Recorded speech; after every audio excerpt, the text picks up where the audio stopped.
Zekrath, the Asalaxian diplomat, shifted uncomfortably in his gelatinous form as he surveyed the human's dwelling. The air was thick with unfamiliar scents and sounds that his species found deeply unsettling. Yet this was precisely why he had come. The galaxy needed humanity's unique talents, even if most races couldn't fathom the humans' inexplicable affinity for keeping potentially lethal creatures as pets. "Ah, Ambassador Zekrath. Welcome to my humble abode," boomed a jovial voice. Thorne McKenzie, Earth's foremost xenozoologist, lumbered into view.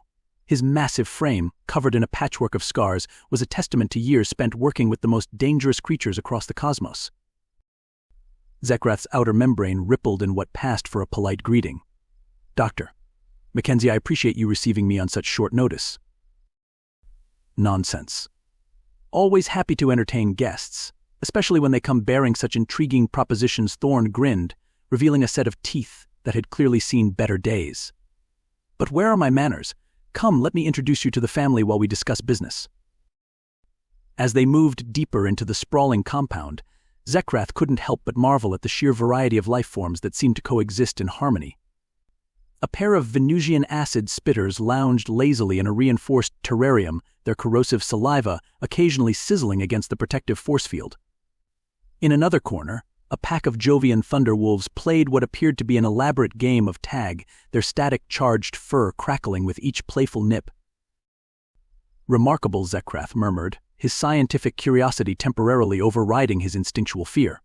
"How do you manage to keep such diverse and dangerous species without being devoured?" Thorne let out a hearty laugh that seemed to reverberate through the entire facility.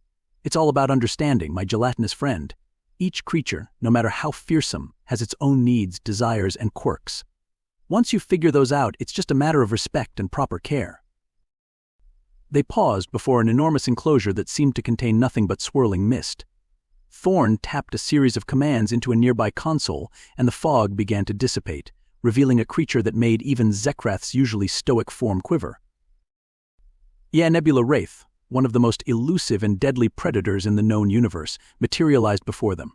Its body, a constantly shifting mass of stellar gases and dark matter, pulsed with an otherworldly energy that seemed to distort the very fabric of reality around it." "Beautiful, isn't she?" Thorne whispered, his voice filled with genuine awe. "I call her Stella. Took me the better part of a decade to earn her trust." Zekrath's sensory nodes struggled to process the sight before him. This is precisely why we've come to humanity for help, Dr.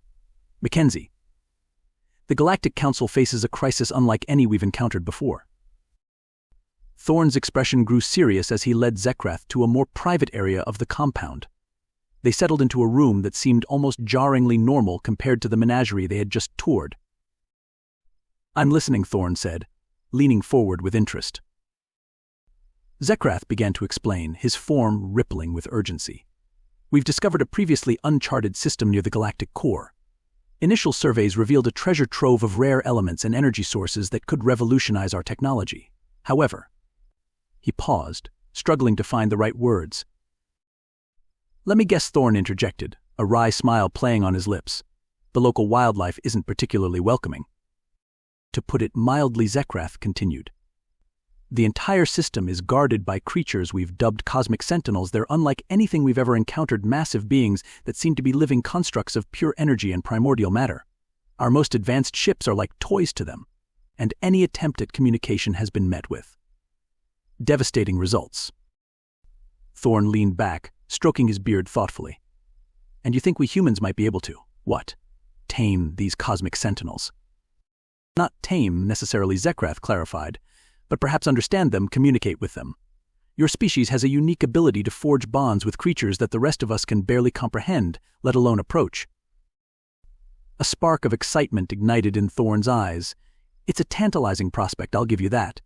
But I hope you realize this isn't like training a Terran puppy. We'd be dealing with entities so far beyond our evolutionary experience that—" His words were cut short by a deafening roar that shook the very foundations of the compound. Zekrath's form instinctively compressed into a defensive ball, but Thorne merely sighed and rose to his feet.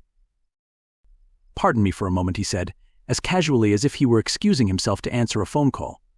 "It seems Rex is having one of his episodes again." Zekrath watched in stunned silence as Thorne strode purposefully towards the source of the commotion. Curiosity overcoming his better judgment, the Zalaxian diplomat followed at a safe distance. They arrived at an enormous reinforced door that bore scorch marks and deep gouges. Thorne punched in a complex security code, and the massive barrier slowly slid open, revealing a cavernous chamber beyond. What Zekrath saw next defied all logic and reason. A creature that could only be described as a living apocalypse thrashed about the room. It had the general shape of a Terran Tyrannosaurus rex, but its body was composed of swirling plasma and dark energy. Each step it took left reality itself distorted in its wake. Now, Rex Thorne's voice carried a stern yet affectionate tone, like a parent admonishing a misbehaving child. "What have I told you about throwing tantrums when we have guests?" To Zekrath's utter astonishment, the cosmic monstrosity actually seemed to pause and regard Thorne with what could only be described as sheepishness. The human approached the creature without a hint of fear, reaching out to stroke its crackling, energy-infused snout. "That's better," Thorne cooed. "I know the dimensional shifts can be uncomfortable, but we've talked about using our words, haven't we?" The creature Rex let out a low, rumbling sound that somehow managed to convey both apology and affection. Thorne chuckled, reaching into a pocket to produce what looked like a miniature supernova contained in a transparent sphere. "Here you go, buddy. A little treat for calming down so nicely." Rex delicately took the offered morsel, its massive jaws closing around the sphere with surprising gentleness. The sight of such a terrifying being showing such restraint and even affection towards a tiny human was almost too much for Zekrath's mind to process. As they made their way back to the meeting room, Zekrath's form vibrated with a mixture of fear and excitement.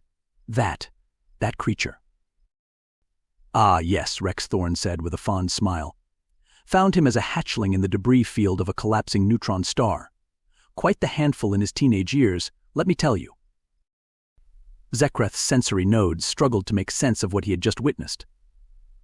"And you can control such a being." Thorne's expression grew serious. "Control? No, that's not what this is about. It's a partnership, built on mutual respect and understanding. Rex isn't a pet or a tool, he's family." As they settled back into their seats, Zekrath found himself reevaluating everything he thought he knew about humanity.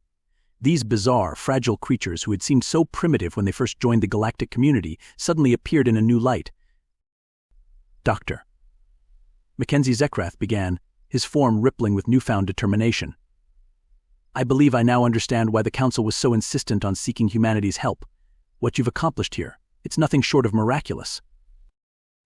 Thorne leaned back, a thoughtful expression on his scarred face. "I appreciate the compliment, but I assure you there's no miracle involved. Just patience, empathy, and a willingness to look beyond appearances."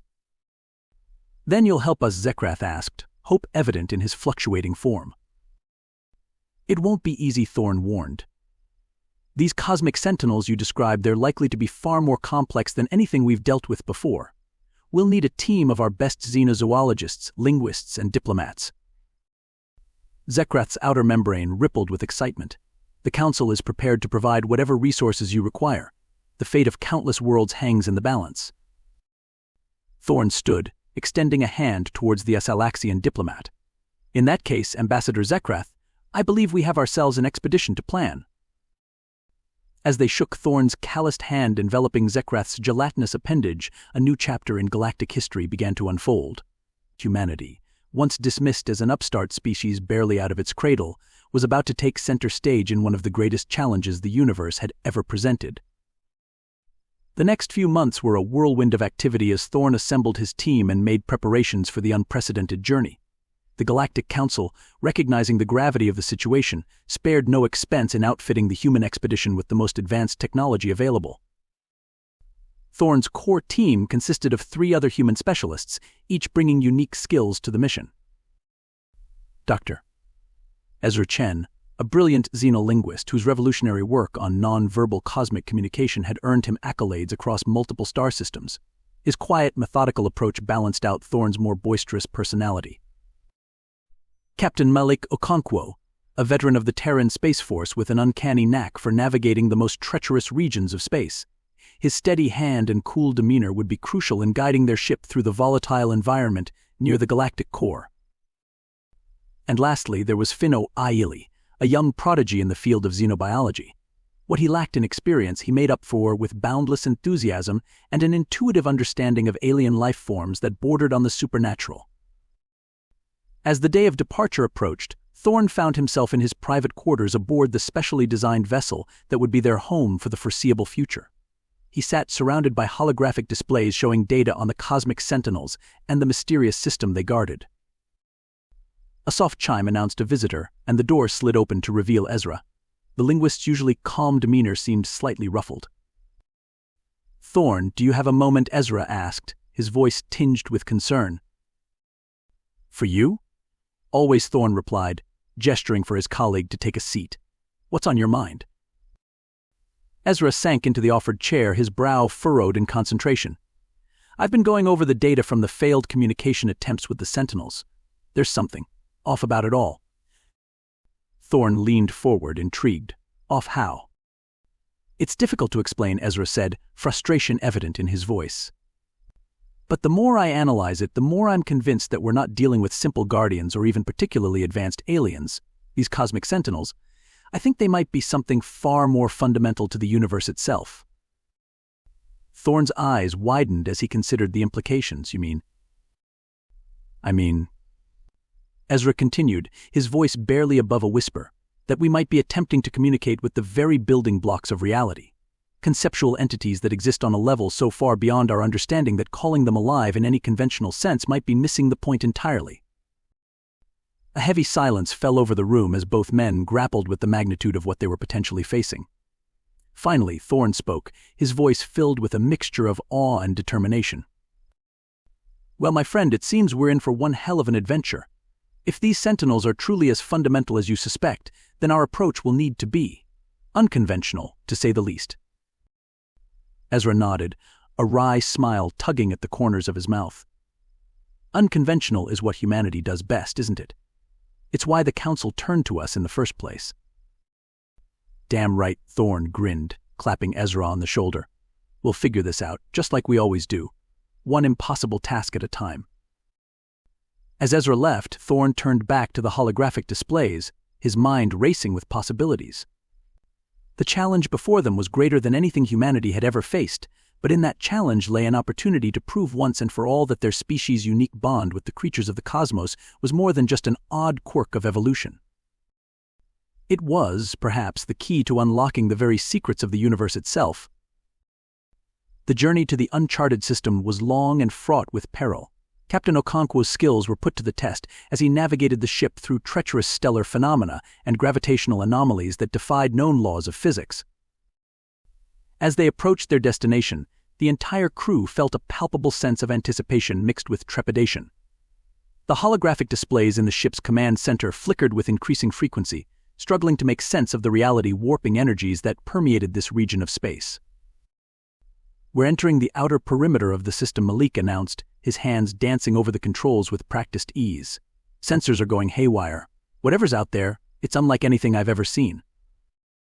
Thorne leaned forward, his eyes fixed on the viewport. "Slow our approach, Captain. Let's not startle our cosmic hosts." As if in response to Thorne's words, the fabric of space before them seemed to ripple and tear. Through the breach emerged a being of such immense scale and otherworldly beauty that it defied description. It was as if a constellation had come to life, its body a tapestry of swirling galaxies and newborn stars. "By all that's holy," Finn whispered, his young face a mask of awe and terror. "Is that?" "A cosmic sentinel," Thorne finished, his voice filled with wonder. "And I thought Rex was impressive." The entity's attention focused on their tiny vessel, and for a moment, time itself seemed to hold its breath. Then, a wave of pure conceptual energy washed over the ship, bypassing all physical barriers and striking directly at the minds of the crew. Ezra gasped, his hands flying to his temples. It's trying to communicate. But the concepts, they're too vast, too alien. Our minds can't process them." Thorne gritted his teeth against the onslaught of incomprehensible information. This was the moment they had prepared for, the challenge that would define not just their mission, but potentially the future of human-alien relations throughout the galaxy. Drawing upon years of experience in connecting with creatures beyond human understanding, Thorne did something that, to any other species, would have seemed insane. He opened his mind fully to the cosmic sentinel, inviting its vast consciousness to merge with his own. The effect was immediate and overwhelming. Thorne's body went rigid, his eyes rolling back as his consciousness was catapulted across dimensions of thought and experience that no human had ever traversed. He saw the birth of stars and the death of galaxies. He witnessed the intricate dance of quantum particles and the grand choreography of cosmic filaments. And through it all, he began to understand the true nature of the cosmic sentinels. They were not guardians in any conventional sense, but rather manifestations of the universe's fundamental forces given form and purpose. Their protection of this star system was not about hoarding resources, but about maintaining a crucial balance in the cosmic equation. With this realization came a profound sense of kinship. For all their vast power and incomprehensible nature, the Sentinels were, in their own way, not so different from the creatures Thorne had spent his life bonding with. They had needs, desires, and a unique perspective that, once understood, could form the basis of a relationship. As Thorne's consciousness slowly returned to his body, he found his team huddled around him, concern etched on their faces. Did it work? Finn asked hesitantly. Are we about to be cosmic dust, or? Thorne managed a weak smile. It worked, lad. Better than we could have ever hoped. With trembling hands, Thorne reached for the ship's communication console. His fingers danced across the controls, inputting a series of commands that seemed to defy conventional logic. What are you doing? Ezra asked, his scientific curiosity overriding his concern. Speaking their language, Thorne replied, his voice filled with a mixture of exhaustion and exhilaration, or at least as close to it as we can get with our limited technology. The viewport flickered, and suddenly the swirling chaos of the cosmic vista before them resolved into patterns. Intricate mandalas of energy and matter danced across the screen, each shift and pulse conveying volumes of information. Ezra's eyes widened in understanding. It's beautiful. You've created a visual representation of their conceptual language. Thorne nodded, his fingers never ceasing their intricate dance across the console. It's not perfect, but it's a start. We're essentially using the ship's systems to translate our thoughts into a form the Sentinels can comprehend, and vice versa. For hours, the human team worked tirelessly, refining their makeshift communication system. Slowly but surely, understanding began to bloom between the two vastly different forms of consciousness. They learned that the cosmic sentinels were indeed fundamental to the workings of the universe, tasked with maintaining the delicate balance of cosmic forces. The system they guarded was not just a repository of valuable resources, but a linchpin in the grand machinery of reality itself. So harvesting these resources carelessly could have catastrophic consequences on a universal scale, Malik mused, his usual stoic demeanor shaken by the magnitude of their discovery. Finn, ever the optimist, saw opportunity in the challenge. But if we work with the Sentinels, find a way to access these resources sustainably, the potential benefits to all sapient life would be immeasurable.